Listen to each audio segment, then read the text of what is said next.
Welcome back to another episode of Booked or Busted, where we make one call. There's 2 scores and a guest score. Doing guest scores lately, so excited to introduce my special guest today. We have a treat for you, but everybody knows the rules. There's just one call. There's no excuses. Every home service company out there needs to be ready to make a great first impression, completely knock that customer's socks off, and get that call booked. So I want to introduce my special guest today. I have Ryan Fenn here from Chiirp, and we're going to be doing some pretty cool stuff today. But Ryan, why don't you go on and tell us a little bit about yourself before we get into it? Thanks for having me, Cory. Excited to be here, man. Yeah, just by way of quick introduction, I'm the CEO at Chiirp. We help home service businesses automate the customer journey so they can automate their follow-up and close deals faster and more efficiently so they can improve ROI on their marketing ad spend. It's kind of a convoluted way to say it. But we work with the biggest home service companies in the country, and our focus is helping, home service businesses take leads from I don't know who you are to shut up and take my money. That gap, that canyon, we help you bridge that gap. Yes. And so, we are all struggling for people's attention. And when we have that brief moment of their attention, we have to do everything we can to keep it and turn them into a customer. So that's what we specialize in. So excited That's to be it. here. Yeah. Well, that's exactly what me and Ryan are doing today. This company we're calling, it's a company in San Diego, California. They do plumbing, heating, air, and electric. And they're getting our attention right now. So we're going to see if they capitalize on that attention. So what we're going to do is a special episode with Ryan here. What I'm going to do right now is I'm actually going to, they have a web form. So Ryan, what I don't see on the website, I know you checked it out. I just see a web form. They got a nice phone number at the top, which is good. They got a web form. They have a button at the top that says Get Estimate. When I click that, it gives me the web form. Gotcha. Right? So it's all web form. So before I fill this out, what's your thoughts on web form versus online scheduling tool as far as where we're at? Online scheduling tool is awesome, giving the option. You obviously don't want to give too many options because then they just, there's too much stuff. I like to create really clear funnels. For me, mobile is everything, right? Because very few people are actually doing this on their computers. Some are, but most people are doing it on their phones. So I really want to make sure that I have an easy way for it to happen on mobile. So scheduling is cool, but giving the option to also call because sometimes they want to talk to somebody before they book. But web chat is really important in my opinion. So the ability to start a text, and not even web chat, but the ability to start a text message conversation. So there should be a button where I can easily open up a text conversation with your business. So, and ideally that floats along the bottom of your phone while you scroll and it's always there. So they can always tap and start a text conversation. We live in a texting world. 98% response rate. Also, one thing to consider when people say, well, texting isn't, because people will say, my audience doesn't like texting. Listen, 98+% of consumers prefer texting. And as we get into these younger homeowners, you got to think in terms of, so I'm 43 and I'm getting old and I was in social media from little, right? And so all these young homeowners, we call them they're like riddled with anxiety, right? And these young kids. And they don't like to get on the phone. They don't like to talk to people. And if you don't play their game, somebody else will. So texting is definitely the least anxious way to communicate with a highly anxious person. And so you want that functionality on your website for sure. Absolutely. They do have the text chat right here. So what I'm going to do, let's go on and let's test that as well. So I'm just going to drop in. It's asking for my zip code, the first question. I put that in and it pulls up the company's address because they have a few locations, it looks like. So I'm going to give them my name, type that in, and I'll say my furnace is broke. Okay, I'm showing 5 minutes and 8 seconds into this podcast. We'll watch to see. So 5 minutes and 8 is when we started. You submitted? I'm sending now. Okay. So I just sent them and said my furnace is broke. It says we received your message. Watch for a text. So I just got a text. Did you already get the text? I just got the text. Okay, so that was great. Yep, but now it was an automatic test, which is. But what does the text say? Let's see. Hold on. It says, "Thanks for texting us. We will be with you shortly." Okay, so let's So see I'm if they are still, with like, us wondering what's shortly. going on here. Yep. Yep. So we Okay, were 5 minutes and 16 seconds was when it started. yep. And they So we did got text that. you right away, but it was not a conversation starting text message. It was basically just, "Hey, we'll get with you." We got So it. which isn't terrible, but it's not ideal, and I'll Right. explain why. But let's see, we're coming up on a minute here pretty quick, Yep. so I'm a doing the minute. web form right now too. Okay, do the web form and let me know at the very second that you submit the web form. Did Yep. you get a text yet? Another text or no? Nope. Nope, that was Okay, just somebody else texting me, yep. okay. Alright, so while Here's the thing too, it's nice. Okay, here we go. Just got the text right now. "Hi, Corey. Sorry to hear about your furnace trouble. I'm Jerry with Plumbing, Heating, and Air and Electric, and I'm here to help. very good. Are you the homeowner at the service location? I'll need your email address, full service address, and do you have a maintenance agreement with us?" So that was a little over a minute, right? What would you say that landed at? It was just over a minute. You have a little bit of grace because you sent the message initially. That initial one went out instantly, and Mhm. then I'll give you the stats on forms. Forms, and this is across all industries. Salesforce did this study. If you Google it, you can find it. But lead form submissions convert best within 1 minute. Between 1 and 2 minutes, that's where you start to see significant drop off in conversion. And so they're pretty close. They're right there at that minute, like just after a minute. So they're probably not. I mean, it's very close and probably really good. The problem that I have with the initial text is it's a little bit not the initial one, that first one, the second one they sent that is actually the conversation starting text. It's got a lot of questions in it. Yeah. It doesn't sound as conversational, it's kind of asking a lot. I might try to trim that down to one question. Yeah, it's a lot. I agree. He's Yeah. like trying to get the whole Yeah. thing done in one text Yep. message. Yep. So I would probably trim that down and treat it as if I was texting my friend. I'd say, "Hey, Corey, it's Right, Ryan. relational. Thanks for, I'm sorry to hear Yes. about your air conditioning. What happened?" You can even say, "What happened?" Or you could say, "We'd love to come out there. What day would work best for you?" If you ask for too much stuff, there can be a percentage of people that will just go, "Okay, I'll get back to this. This is a pain." And they'll just not ever text you back. Yeah. So, for me, one question, one low commitment question, you could even say something like, "What city is your home in?" We know we already asked that or we put the zip code in, but it's Mhm. still a good soft opening question just to grease the wheels, get the conversation moving. So I would probably so as far as timing goes, I think they're fine. They could be, obviously, and when it comes to software, their software may be triggering it, and there's issues where it takes a few extra seconds here and there, and that happens. Mhm. But they're really good on the time. So Yep. Do you think this is an actual person or do you think it's automated? I mean, here's the I text right here. that initial one is very It's hard to say. likely automated. Yeah, the initial one for sure, that second follow-up, it No, and seems like a person.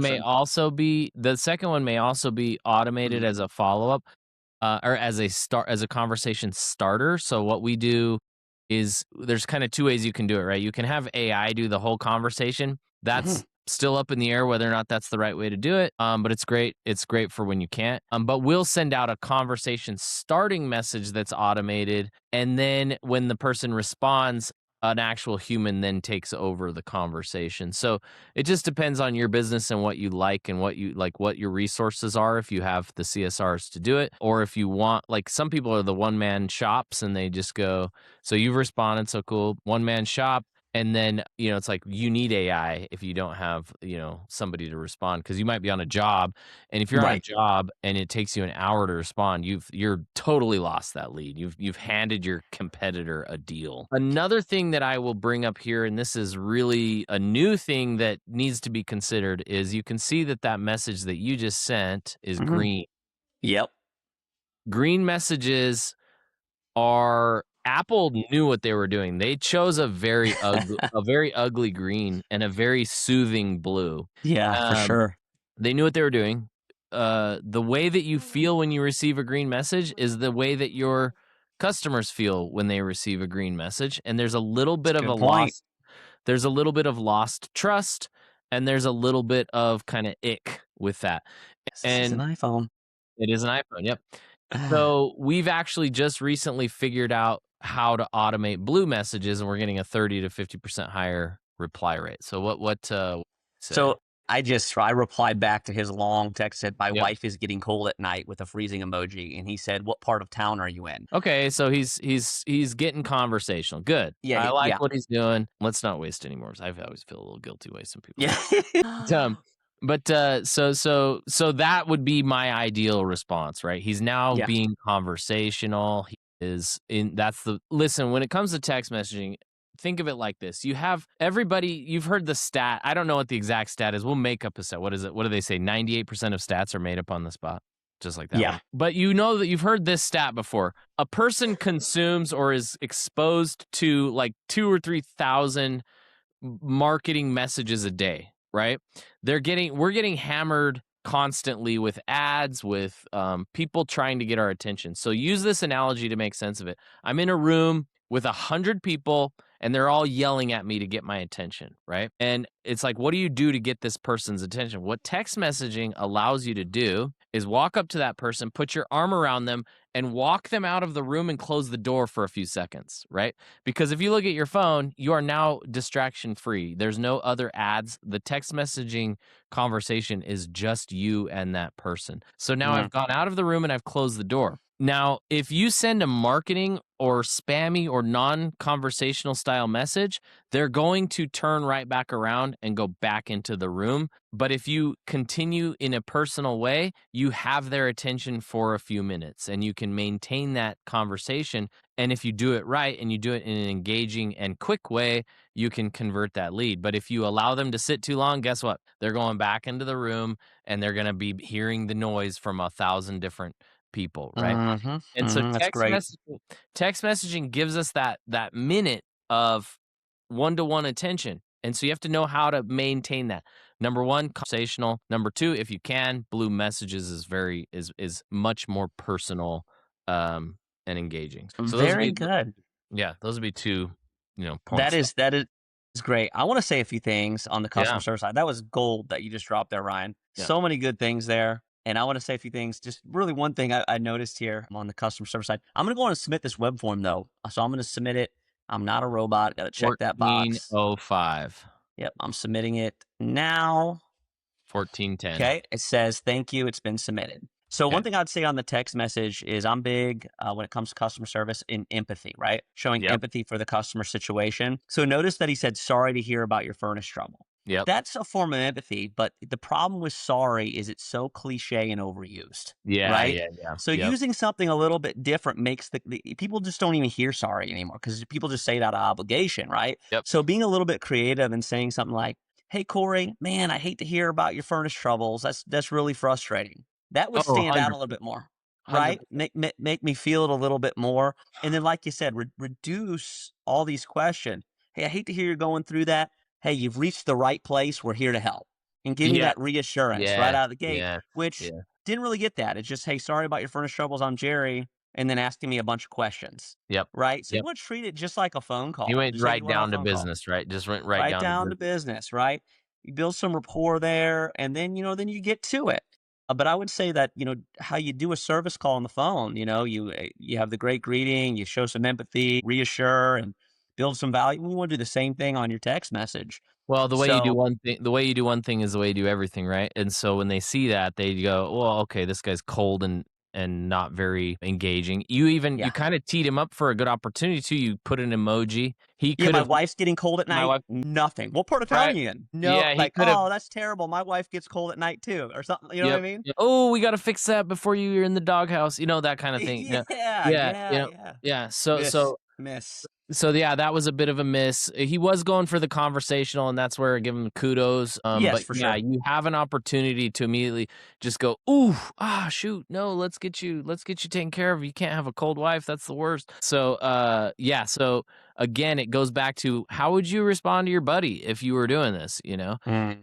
And that's what we found, and this is where things get really interesting. Over the last 7 years, we've been sending text messages through the Chiirp system, right? And Hmm. we've done somewhere in the neighborhood of 450 million text messages through the software. Now, I did not know what I was going to do with that data because I wasn't going to sit and read through 450 million text messages. But AI came out, and guess what? AI is willing to read through those 450 million text messages. And I've created what I'm calling the scroll. The scroll is the data of 450 million home service conversations. Oh, wow. And it's AI is coming back with what works, what doesn't, when to follow up, what's the best thing to say, what's the best time to say it, how many times should I say it? And we're coming up with all this insane feedback that's giving us just like gold nuggets. Because to me, the channel in which we communicate is important, the text messaging, but what's 1,000 times more important is the words that we use. Words are the bridges that close these gaps, right? And if we use the right ones, we open up opportunity. If we use the wrong ones, we shut it down completely. And that's what we're getting from the scroll there. So Right. I can, if anything, if I can emphasize anything on this podcast, it would be every channel is important, but what is 1,000 times, like I said, more important is finding the right words that convert. So that was just, yeah.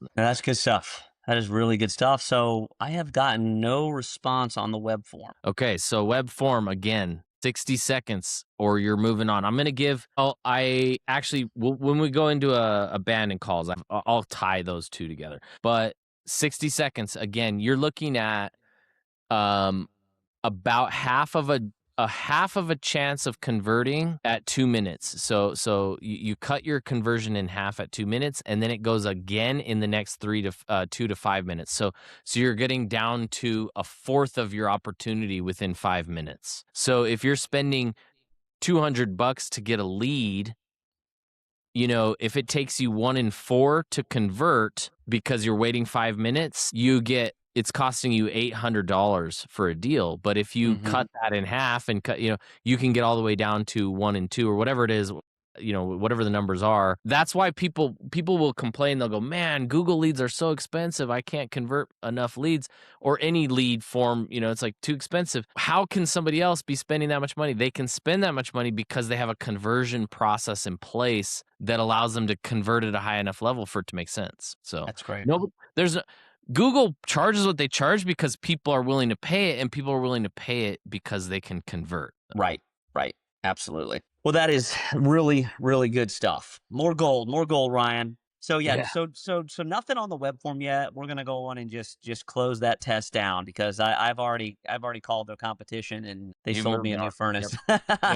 Yeah, you moved on. What we're gonna do now is go on and test an abandoned call. This is a big thing for me. This is a big revenue leak in the industry. We don't pay attention to abandoned calls enough. We don't understand them. Most contractors, most people in the call center don't really know what a true abandoned call is. And what I found, and maybe you experienced this, Ryan, I feel like certain platforms and companies kind of define them in their own ways. Would you agree with that? Oh, yeah. Kind of what an abandoned call is. So you really need to know what is the real definition of an abandoned call. And what would you say to that, Ryan? What is the true definition of an abandoned call? If it makes it to voicemail and they hang up any point while it's ringing, that's an abandoned call. If you didn't get to answer the call. So even some people won't count a voicemail. That's an abandoned call. That's a lost opportunity.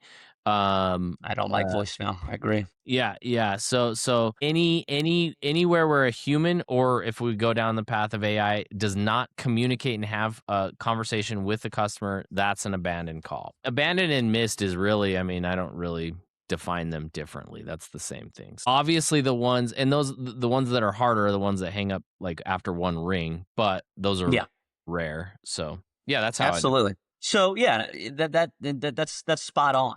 Your customer is hanging up, and a lot of times abandoned calls are created from robocalls or spam, and we have to be good about classifying those too, so they're not muddying up our booking rates and our true abandon rates, right? That's something, that's a process so important that needs to be in place, but that I've seen is not in a lot of call centers, right? So important, but more important than having a good process to clean it up is actually reducing the amount of abandoned calls you're getting. And then when you do actually get a customer that hung up the phone because you took so long to answer, or that went to voicemail, which you shouldn't have, right? Right. That you're getting them back to them very quickly. So let's go on and test that.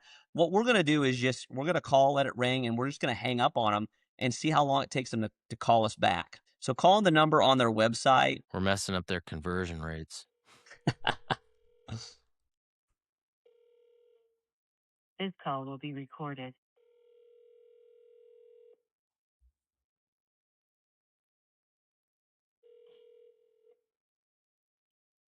United.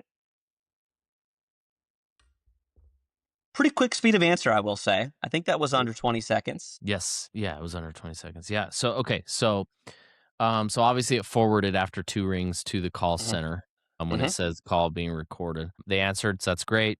That's, obviously there's a cost involved in answering every single call, and that's good. You want people the best outcome is you can answer the call. That's the best outcome. There's no Yeah. better outcome than that. The backup is there's 2 parts. There is AI voice, and then there is instant text. Now, a lot of people do not like AI voice. It's funny because I sell AI voice and I'm a proponent of AI, but I'm still on the fence with AI voice. It works.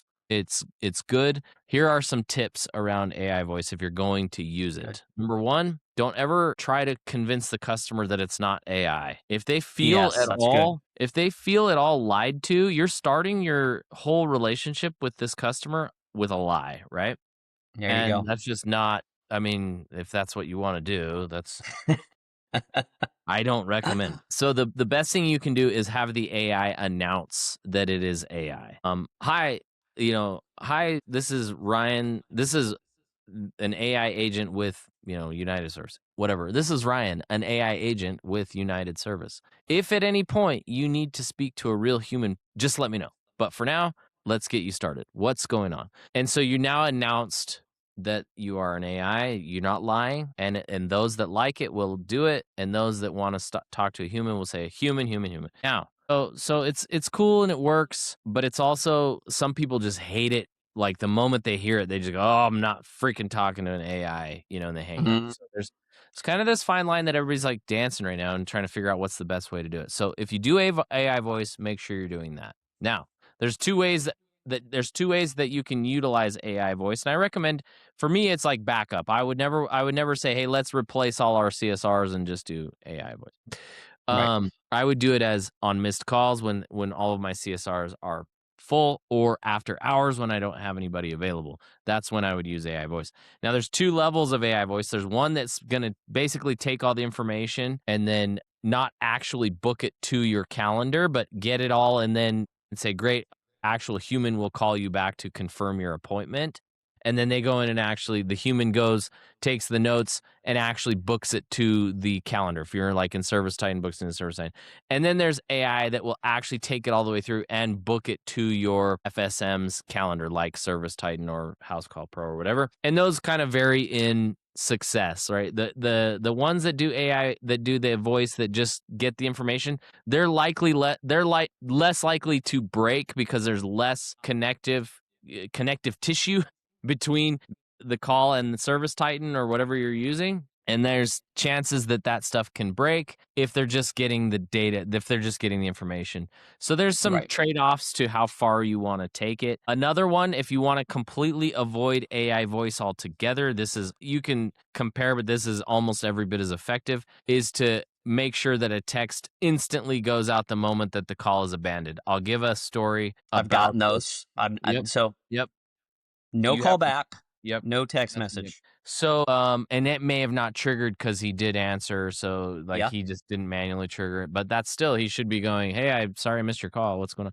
So, um, Yeah. I'll give you an example. I, recently got a DEXA scan done. If you don't know what a DEXA scan is, it's where you lay down and this like X-ray looking machine goes over you, and then and then it tells you that you're fat. That's what a DEXA scan is. And I needed to get one of those, and so I Googled DEXA scans, and there's 2 right by my office, about 5 minutes away, and they both have 5-star reviews, somewhere in the 200s. There's no distinguishment between the 2 on Google, except one was above the other on the list, right? So I call the first one. He doesn't answer. I hang up the phone. I call the next one. The girl answers, takes me through the booking process, and then I book it and I hang up. And the moment that I hung up, a text message came through that said, "Hey, I'm sorry I missed your call from the other company. Sorry I missed your call. Would you like to book your DEXA scan?" And I said, well, I mean, I didn't say anything, but I'm thinking I already booked, right? And that was 2 minutes. It was only 2 minutes. And so you can see how that time, that gap, that 2 minutes was enough for me to go and book somewhere else. Now, I'll give you another story that is a positive story. So that one should explain exactly why you need to be fast, and this one's just every bit the same, but it actually worked. My son threw a baseball through our window, and being the good kid that he is, he came and told me and said, "Hey, I threw a ball through your window. I feel really bad." And I said, "No worries. Let's call a window guy and get that fixed." So I go on Google, I look up, same thing. I call this one, and the moment I hang up, I get the text message. It's like within 10 seconds, right? I hang up just like you got that first one when you filled out that form. Yeah. And what happens is subconsciously, I stop hunting. It stops me from moving to that next guy because there's a psychological thing that says this problem is in the process of being solved. I don't need to go to the next guy, because the text came through and it said, "Sorry, I missed your call. I'm on another job. I'll call you in about 5 minutes." So it was like whatever it was, and it made me go, "Okay, cool. I've solved the problem for now." Right. And it stopped me from clicking the next person. And I simply waited a few minutes. He called me and booked, and he got the job. So, and the difference being a minute between that one and the other example. So speed is everything if you're going to do the text, which I generally recommend. It's pretty easy. And what you can do is you can actually send a text. We had one plumber do $250,000 this first week. He's like a 9-figure plumbing business, but he did like $250,000 this first week from just sending a text that says, "Hey, we're so sorry we missed your call," or whatever. I don't know if he said sorry, like you said, like the word sorry. He said something like that, to that effect. "We'll call you right back," or if it's more convenient, you can just click here and book. And a ton of them actually just click the link and book right there. And it actually avoids any need for AI minutes. And it's just an instant solve of the problem. So that's another way you can do it. Gets it done. Yep. I'm just going to call back one more time. I'm going to hang up before they answer. I just want to see if that text comes If they through. abandoned call. Yep. This guy did not I'd call me back. hang up right now. Yeah. Yeah. There you go. Yeah. So yeah, obviously a miss for sure. He could have just called you right back and said, "Hey, sorry, the call dropped." And you go, What a "Yeah, miss."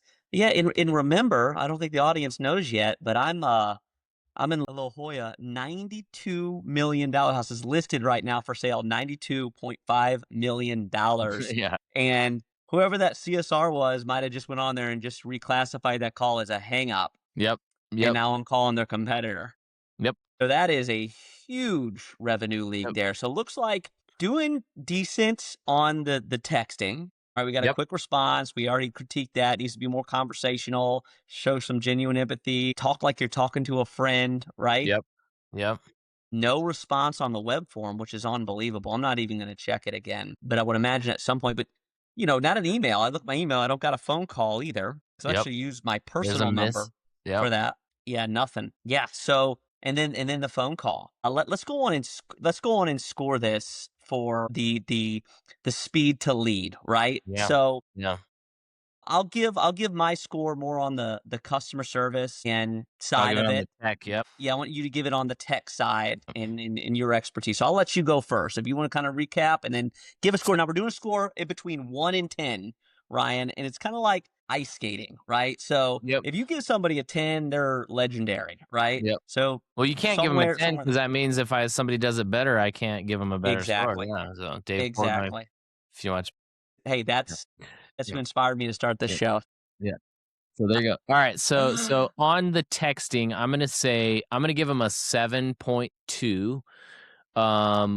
On the tech side. Number one, the best thing that they did was they texted you instantly. That was the number one good thing that they did. Okay. They're getting a point knocked off because the second text was a little longer than a minute, and then they're getting another point knocked off because the text was green. Yep. It was SMS. So those would be my from the technical side. That would be my score is a 7.2. Decent, could be much better. Gotcha. 7.2. Okay. So 7.2 on the tech side on their response. Oh, and then web form Oh, will yeah, say. you want to do all we'll three, say web form and then the web call. form. Let's do A three of web them. form will say 0. You Yep. can't. That's a miss. You can't judge a 0. There's nothing there. Although, okay, let's give them a 1 because it sent them to a thank you page. So that's good. So they Okay. get a 1. Okay. They get a 1. And then All right. and then on missed call, definitely I'm trying to just see if there's a reason to give a 1 or a 2. It's still a 0 because he didn't call back. He didn't text back. We tried again. Nothing happened on the second call, right? No text, nothing. Oh, okay. Yep. But I got a text on that second one. Hey, thanks for reaching out to United Plumbing. Yep. So I got a text. We're sorry we missed your call. Would you like to schedule service call today? Simply reply yes to this message. Otherwise, we'll call you back shortly. Okay. So So that might change the score there on the missed call because here's what happened though. So it's bad though because once I got to the CSR and they did the greeting, I hung up, which, hey, maybe my phone disconnected or whatnot. This guy just assumed, I guess, I was spam. Who knows? right. So did no manual text and no callback attempt, which is Yep. scary, right? Yep. But it did not trigger an auto. You were right. When I hung up before CSR answered, triggered an automatic text. Looks like pretty quickly. It says I received this 1 minute ago. So Yeah, so pretty quick. maybe a little longer than it should have been. What I don't like about the actual message is the reply yes. Now it's not conversational. It went immediately into automated when you say reply yes to book, and you could do the automation still without sounding so robotic. So you could still just go, so sorry I missed your call. I'll call you back shortly. Or if you'd like to book, let me know. Or if you'd like to book, here's a link, and it just sounds more than the moment you say reply yes. Yep. The moment you say reply, you're a robot, So Yep. Okay, so what's going to be our final score then for this call? For the abandoned call. There's like two. There's 2, right? Where he picked up and that's a 0 because he didn't call back. Yep. And then the other one, I'm going to give it a 6.5 again for time was a little bit long, and then it was not conversational, and then it was not iMessage. So I'll give it those. Okay, so hang up's going to be a 0, right? And then that's brutal. The abandon, that's brutal. Yeah, the abandon's going to be a what? What was that last one? A 6.5. A 6.5. I think that's fair. All right, so what we're going to do, because this is a special episode, we're already pretty deep into it. So much value was added, and I appreciate that Ryan, just in this experience. This is so important because I'm big on eliminating revenue leaks in that inbound customer experience. So we just experienced that live. We had a great company here, great reviews, doing a lot of things well. But here they are missing out on opportunity. And really, these are just some polishes, right, Ryan? It's not like they have to change everything. And it's just some simple fixes. I mean, I always say sometimes it's just a little change. That's another 2 to 4 installs a month. But with some of the stuff we're talking about, it's probably a lot more than that. It's crazy to think because to be exceptional, you don't have to be. People are looking for giant fixes in their business. They're looking for the obvious things, and it's these little tiny things that move the needle. And let's say you fix speed to lead, and that gives you an extra 5%, right? And then you fix abandoned calls, that gives you an extra 5%. And then you fix estimate rehash, that gives you another 5%. Now we're talking 15% lift. That's huge. That's like when you're doing millions of dollars, it's a big number. And we work with a company called Gettle. You've probably heard of them. Oh, yeah. You would think that they have everything buttoned up. And the moment we just implemented a simple estimate rehash campaign, we did $750,000 that first month from just those rehash text messages. And so it's these little simple things that people, I kind of use this. There's that story, if you're religious at all, there's that story in the Bible where the guy has leprosy, this big bad, warrior dude, and he has leprosy, and he goes down to the I can't remember the name, but somebody's gonna grill me for not knowing my Bible, but you go down, he goes down to the guy, he says, I need you to heal me. and he says, "Go bathe in the river 7 times." And he gets offended at how simple it is, right? Yes, that's a good analogy And for the guy this. and the guy goes the other guy goes, "Well, if he would have told you to go do something great, you would have gone and done it, no problem, right? If he said, go and go and save the princess or something, some crazy big thing, he's a warrior, I'm gonna go do, yeah, I'll go do that, and you can take," but he was offended that the guy didn't even come down to see him. He sent his servant, and the servant said, "Go bathe in the river 7 times." So he's like offended by how simple it is. And then finally he, humbles himself and he goes and does the washes in the river and it clears it up. The point being, I could get on here and say, "I'm going to revolutionize your business. We're going to change. We're going to make all these huge changes." And you're going to go, "Yeah, let's do it." But when I come and just say, "Dude, just text a little bit faster," you go, "Oh, that's no way. That's going to do." There's no You're way. speaking my language. Yeah. And Yeah. it's like, oh, you're offended that I told you that what you need to do is so simple. So, yeah, that would be It, there's my religious thing for no, you. that's a great. I'm gonna have to start using that if you're all right with it, because Of course. that No, is you can't use Bible wonderful. stories. Those are mine only. No. Yeah, yeah. But it's a great tie-in, Yeah. but Yeah. I see that all the time in the call center. It's not always, "Hey, you need me to come in for 3 months and change everything and switch out the software." No, Yeah. most of the time, it's just those simple things. "Hey, let's show a little more empathy," right? Yep. "Hey, let's get rid of this pointless IVR that's Yep. creating an extra Yep. 15 seconds on the phone," right? Yep. "Hey, Yep. let's start cross-selling," right? I And these wanna little I things make a wanna tell difference. one story around that, and then this can kinda tie this all together just to Okay. really iterate the importance of everything we're talking about here. My first business was windshield repair. I started a windshield repair business, and I would sell windshield repair door to door. I would knock on doors and sell it. And then I saw this girl at the gas station. I was visiting my parents, and at this gas station, she was washing people's windshields as they came in to get gas. And I was like, dang, she's so much smarter than me because she's letting the cars just come to her. Yeah. And I'm going out to the cars, right? A gas station sees hundreds of cars a day. And I'm like, dang, but the question was, how do I bridge the gap between I just came in for gas to, yeah, sure, go ahead, fix my windshield, right?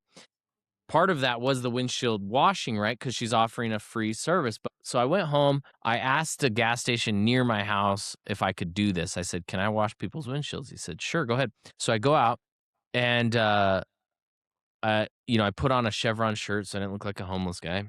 And I Yeah, would that's good. yeah, right. And I would go up to people as they were getting gas and I'd say, "Hi, welcome to Mike's Chevron. Can I wash your windshield?" "No." "Okay. Can I wash your windshield?" "No, no, no, no." And 9 out of 10 people would say no. And then 1 out of 10 said yes. And I'm like, dang, this is going to be hard. If I see 100 cars, that's only 10 people. That's only 10 windshield washes. How am I going to make Mhm. a difference out of that? I switched what I said from "Can I wash your windshield?" to "As a courtesy today, we're washing everybody's windshields." Okay, that's it. Now, Mm, that is a very small change, right? That's a very small bathe in the river thing, very. right? Like very, Yeah. very subtle. If you didn't know anything about sales, you just go, "You're saying the same thing. That's the same thing." Yep. But I wasn't saying the same thing because what happened is I went from 1 in 10 people saying yes to 9 out of 10 people saying yes. And I went from 10 out of 100 windshields to 90 out of 100. And now I've completely flipped the business opportunity. And I had my first $1,500 day at the gas station when I figured that out. Yeah. And so the question that I have for the listeners is, are the messages you're sending giving you 1 out of 10 opportunities, or are they giving you 9 out of 10 opportunities? Think about that message you got just now from that guy. Is that giving a 9 out of 10 response, or is it giving a 1 out of 10 response? We don't know. Yeah. We don't know the stats, but you should know as the owner going, how many people are responding and how can we make it better? And you'll find that the simplest tweaks often are the most impactful. Think about it, 9 out of 10 versus 1 out of 10 just by changing 4 words in my bridge, right? That's insane. Imagine what impact you could have on your business if you looked at every message you're sending and going, could this be a little bit better? Yeah. Could this be a little bit better? So there you go. Yeah. That is good stuff. I'm gonna give my score, but while Oh we're yeah. You on give your it, score. Yeah, I didn't mean yeah, to I'm gonna give my go score, off and on we're a gonna big we're rant gonna there. no, that was wonderful. That was wonderful. It's really good stuff. Great analogy, great story. Like I said, you're speaking my language. I love this. While we're on the religious topic, I was just thinking, I don't consider it religion, but I was just thinking that how simple that is. I think people do that with salvation as well. Wait a second, it's a free gift. Yeah, I don't yeah, have to work for it. yeah, yeah, I don't yeah, yeah, have to do anything. All sinned and fallen short of the glory of God, but the free gift of God is eternal life through Jesus Christ. yeah, I got yeah, to confess it with my mouth as Lord and believe in my heart that God raised him from the dead and I'm saved. It's kind of hard. It's like, well, wait, don't I got to do some good deeds or, yep. And that's it's always well, if we get religious, it's always the opposite of what we think. It's always lose Yeah. yourself to find yourself. It's always like the simpler. Yeah. It's like what David says, like David was always in the statue. I just had to get rid of what wasn't him. It's like the Yeah. simpler, the better. Mhm. It's always gonna be less fantastic than you think, less sensational than you think. Success is Yeah. the small things. So Yes, it is. It is.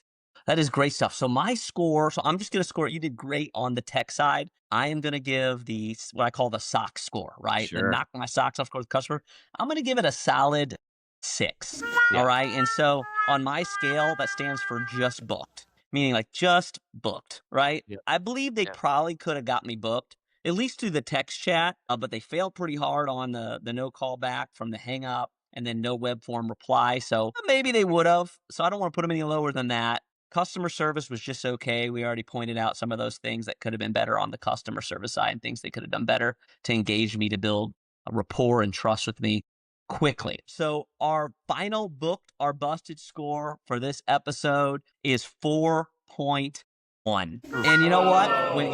It's low, but when you put all that together, I believe that's a very fair score. I think you were spot on. And so that falls into our busted booking category. Again, they probably could have booked the call, but it was messy. There was some things they could have improved on. Things done well, but that's what we would call Well, you know what's so exciting about that though, yeah. Corey? And the way to look at this for them, if they're smart, is they go, "Whoa, dude, we're making a lot of money. Yeah. We could make a lot more. Holy Right. crap, we've got a huge opportunity just by tweaking a few little things." And that's what's exciting about it. It's not an insult. It's like, "Hey, you're No. probably doing great. You're probably making a ton of money. Make I'm sure they more." have 3 locations, been around 45 years. They got Yeah, make more. great reviews. Yeah. And that's the common theme. You see a lot of these, we call some elite companies. And that's the thing. It's not that they're bad. They're great companies, great service. It's just these little polishes, like you said, Yep. can make a lot more money. Yep. Well, Ryan, thank you so much. Anything else to add before we close out? No, this has been awesome. That would be my biggest takeaway from this is don't take this as we're trying to bash on companies by any sense. It's like we know they're a good company. Their reviews Yep. show it. But we're showing if I'm an entrepreneur, I'm going, where can I make more money? Where are the leaks in my business? Give me whatever. If my ego comes in and blocks that, that's just less money for me. So it's like, cool. 4.1. I've got work to do. I've got stuff to work on and I can focus on that. If somebody wants to work on that, we're available for that. So come on Yeah. over to Chiirp.com and we help you really polish this bridge between the customer and really help you get that 4.1 up to those 8s and 9s. But there's lots of little stupid little things that you can Yep. do. But yeah, that's awesome. Absolutely. And Yeah. so, yeah, we'll have all the information for Chirp. And Yep. one thing that for Sock Knocker that we're offering right now that I highly recommend is just like we did on the show today, and like Ryan mentioned, is sometimes you don't realize these leaks are there, and that's why we do audit. So this is actually a service, and we're doing a call center spring maintenance audit right now for really any home service company, but we're focusing on HVAC right now, getting ready to move into demand season. So if Yep. you're curious, hey, do I have these leaks in my call center? Is Chiirp going to be a good solution for me to fill these gaps? And the answer is yes. Let's identify where those leaks are, and then you can make the best decision on how to fill them up. So we'll have all that information. Thank you so much for watching another episode of Booked or Busted, and we'll see you next time.